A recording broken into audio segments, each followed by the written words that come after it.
Kembali lagi ketemu dengan saya ya sobat. Kali ini tuh saya mau membahas tentang hantu atau setan atau ghost. Hantu seringkali menjadi tanda kutip ya, suatu makhluk yang tak kasat mata atau tak bisa dilihat secara langsung. Tapi seringkali hantu atau ghost ini ya, ini seringkali menunjukkan keberadaannya, menunjukkan kehadirannya. Seperti muncul suara-suara aneh, atau seperti ada kelibatan bayangan, atau seperti ada asap menggumpal membentuk, atau mungkin ada benda-benda yang bergerak sendiri. Dimana perlu saya kasih tahu,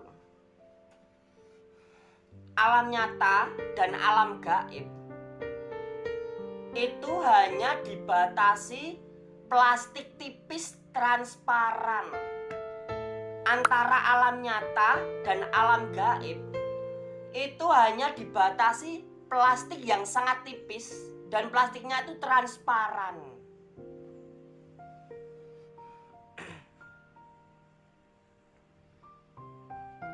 Yang mana kita sebagai manusia, kita sebenarnya bisa melihat yang namanya hantu atau setan atau ghost. Hanya saja kita belum membuka mata roh kita. Ketika mata roh kita terbuka, kita bisa melihat kuasa-kuasa kegelapan.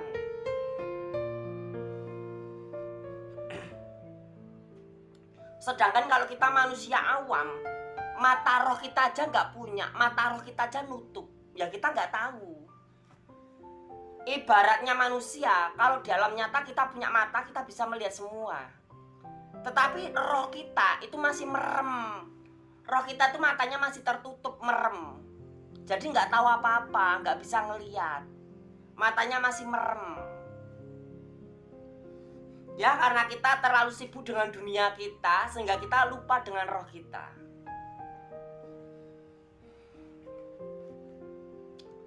Dimana alam nyata, alam gaib itu hanya dibatasi seperti plastik transparan yang tipis.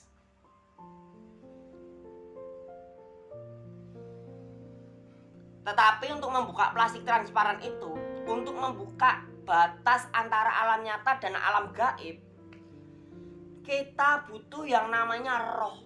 Kita butuh roh kita untuk merobek pembatas antara alam nyata dan alam gaib, sehingga makhluk gaib, hantu, setan itu tampak di alam nyata, bisa direkam di kamera, bisa direkam di HP, bisa disebarkan di sosial media. Ya, hanya saja karena kita tidak punya roh, roh kita masih tertutup, matanya tertutup, kekuatannya sedang off. Kita nggak bisa menggunakan kuasa roh kita. Tapi kalau mata roh kita terbuka, kita bisa lihat, kita bisa menyentuh makhluk gaib, makhluk setan atau hantu. Bahkan kita bisa membuka mereka di alam nyata.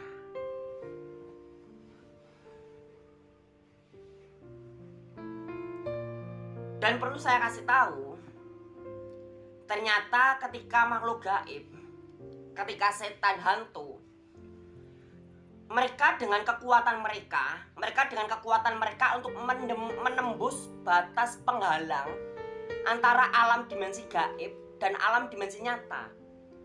Ketika mereka menggunakan kekuatan mereka ingin menunjukkan manifestasi dari wujud mereka, mereka merobek atau mendobrak pembatas antara alam gaib dan alam nyata, sehingga muncullah yang namanya penampakan dari alam gaib yang nampak di alam nyata. Makhluk yang asing bagi manusia tampak menjadi sosok penampakan. Karena makhluk yang tampak itu bukan dari alam nyata.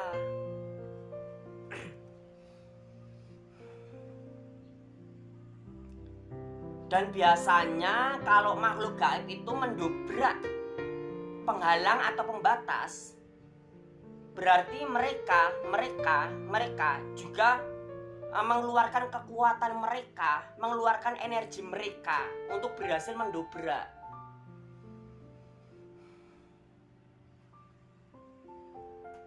Dan mayoritas hampir semua makhluk gaib itu sebenarnya bisa.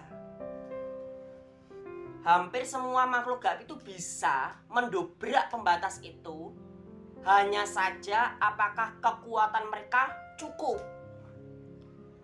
Apakah mereka memiliki cukup kekuatan atau energi untuk mendobraknya sehingga mereka bisa dilihat oleh manusia di alam nyata.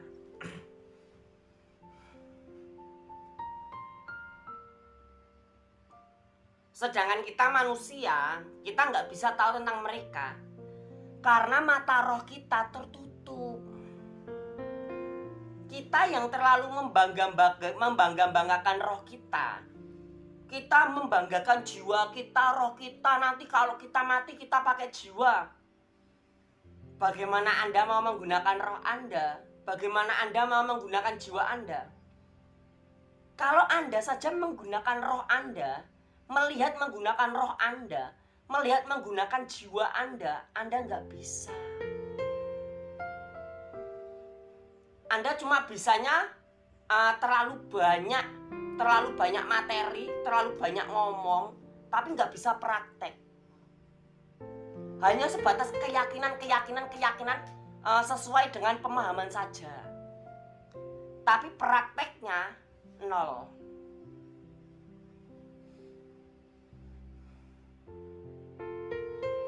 Well, saya lebih suka dengan praktek. Saya lebih suka dengan praktek daripada banyak teori. Kalau orang-orang terlalu banyak teori, kalau kita mati menggunakan roh kita, menggunakan jiwa kita. Bagaimana mau menggunakan jiwa? Kamu melihat menggunakan jiwa kamu, melihat menggunakan roh kamu aja belum bisa. Terkecuali kalau kamu bisa menggunakan mata roh, mata jiwa, bisa berbicara menggunakan mulut jiwamu, mulut rohmu, atau menggunakan tubuh rohmu, tubuh jiwamu. Baru aku percaya kalau kamu mati, kamu bisa menggunakan jiwamu. Kalau kamu mati, kamu bisa menggunakan sukmamu atau rohmu atau jiwamu.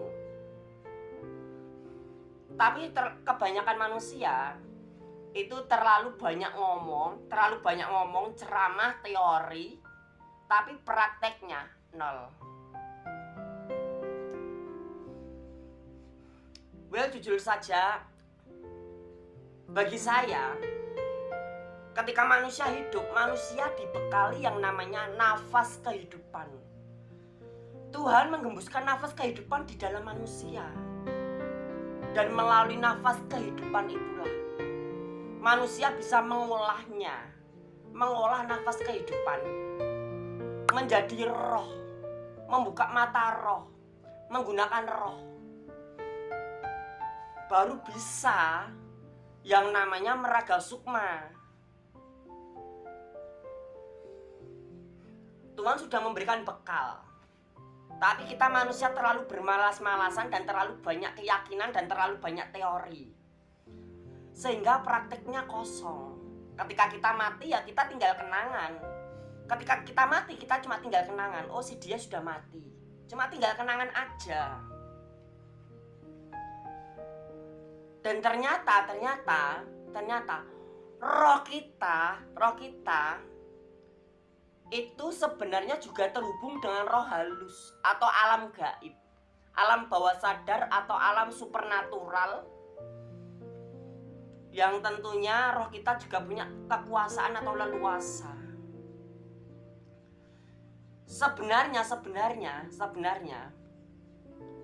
kalau kita mau memahami, sebenarnya sangat simpel dan mudah. Dan itulah kilasan video kali ini. Jangan lupa klik like dan subscribe video ini.